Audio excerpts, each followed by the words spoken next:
Looked like you got some sleep last night, man. Man, I went to bed at 3 o'clock, woke up at 7. Oh, you mean 3 p.m.? 3 p.m. Okay. yesterday. Woke up at 7, went back to sleep. Good, you need it. You're all over the place. I finally got some rest. I feel good. I feel good. You look good. Yes. Thank you. Steph Curry certainly looked good. The Warriors extend the best star in NBA history and improved to 20-0 in Steph Curry's hometown on a night when the Hornets honored Curry's father, Dell, the franchise's career scoring leader. It was Steph who stole the spotlight yet again, though, scoring 40 points in 3 quarters as the Warriors defeated the Hornets. Skip, how incredible. Incredible. I feel like I keep asking you this. Was Steph's performance? On a scale of 1 to a billion, how incredible? I think I got to get up to like 100 million this time. Okay. Stephen A. Smith. If possible, Steph Curry outdid himself last night. He once again did something I didn't think I'd ever see. And let me quickly set the scene. Of course, Steph is back in his hometown of Charlotte on the night his father, his great father, great shooter, Yes, he Dell, was to be honored at halftime. In the stands are all of Steph's buddies from his favorite team, the Carolina Panthers, the undefeated Panthers, from Cam to Josh Norman to Jonathan Stewart. And like everyone else, I tuned in thinking, uh-oh, Steph may just put on a show from the start. No, he didn't do that. He had no other plans for us last night. He let his buddy Klay Thompson score 16 in the first quarter. He deferred to Klay. It was cool, liked it. But I'm thinking, well, is Steph a little nervous tonight maybe because all the Panthers are there and it's Father's night? Nah, he's not nervous.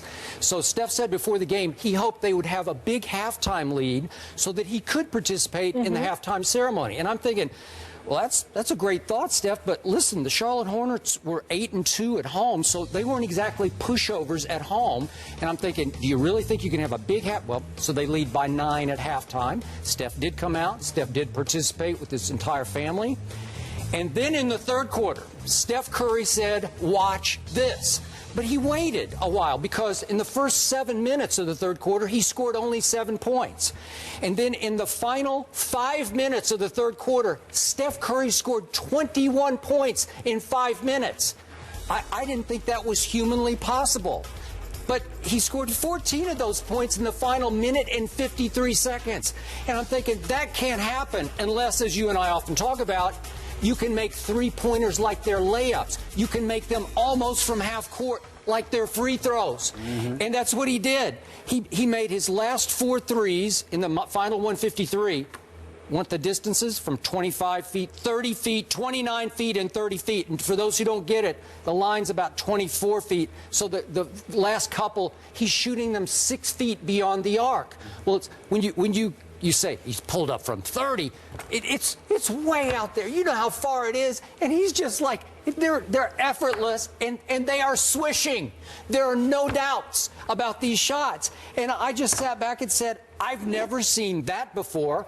And then it got brought up on the Warriors telecast how the slender kid from a little high school and a private school in Charlotte did not get a D1 scholarship offer, and now he is revolutionizing the game of basketball.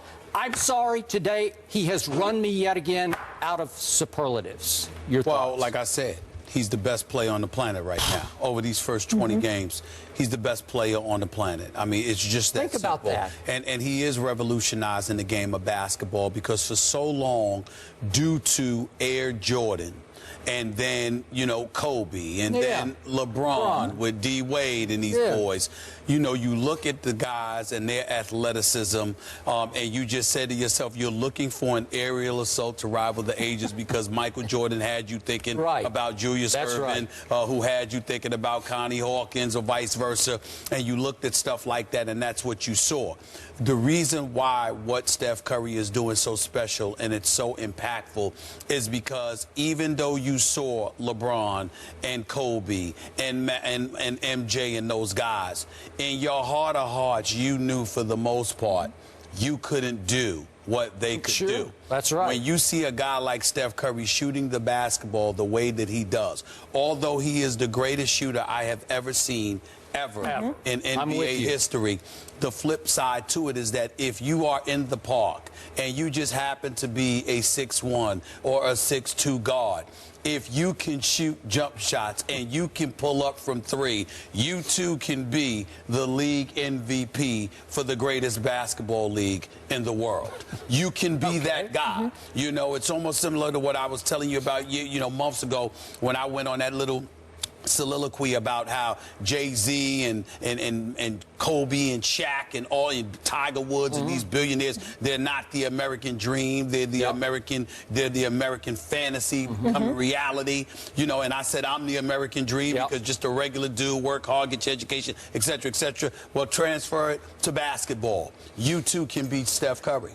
You two can go out there in the park, and if you practice enough, work hard. I don't know if you can be him because, my God, I've never seen a shooter like that in my life. But you got a better chance of being him if you can work on your jump shot. Shoot about 1,000 jump shots a day. Yeah. Make sure, you know, practice your long-range marksmanship, you know, along with the handle, and you too can be that dude. He's just on another level, though. I have never seen a shooter like this in my entire life. And when you combine that with the league, the implementation of the new rules, there is simply no way to stop this young brother right here.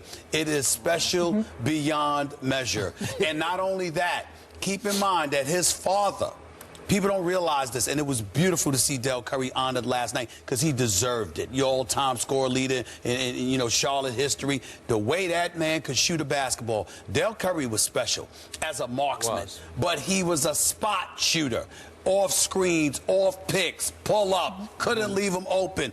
He was burying those threes all day long, hit over 900 for the Charlotte Hornets in their franchise's history. But his son doesn't need the picks and the screens. He can boogie on you with his own handle. He can create his own shot off the dribble. And oh, by the way, he doesn't spot up anywhere. It's off balance. It's falling backwards. It's leaning forwards. It's falling one sideways, one way to the right or to the left. It's the corner. It's the wing. It's the key. It's half court. It's the hashtags. It's 15 feet in. It does not matter. And you saw Kemba Walker, poor Kemba Walker, because this young brother out of UConn can play. Sure. Kemba Walker is a special player.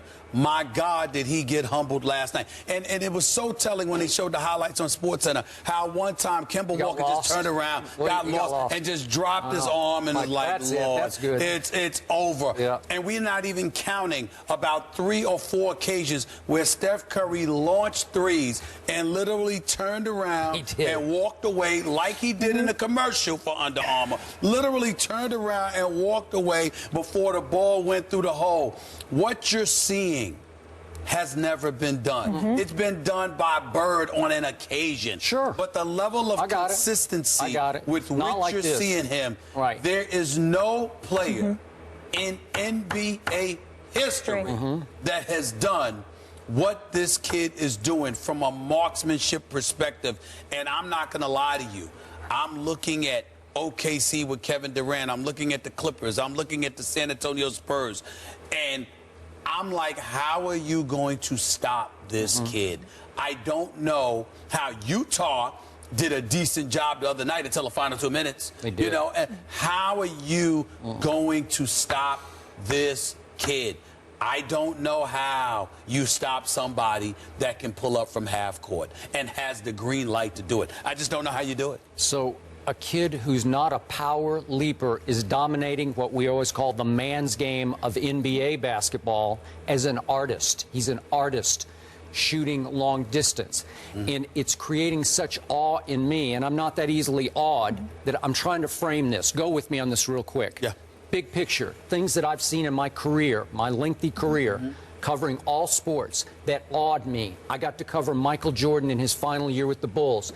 Every game I went to, he did one thing that night that would make me think, I don't think I've ever seen that. Just one thing. One thing. Now, they'd be different things. One thing. Then Tiger Woods, when he broke out and broke through in that Tiger Slam period around 2001, 2000, right in there, he was dominating golf in what, I'm a big golf fan. I'd never seen anything like that. The length off the tee coupled with the great short game, and he was the greatest clutch putter I had ever seen. Now, brings me to my final and top number one awe moments of my career were created by Barry Bonds.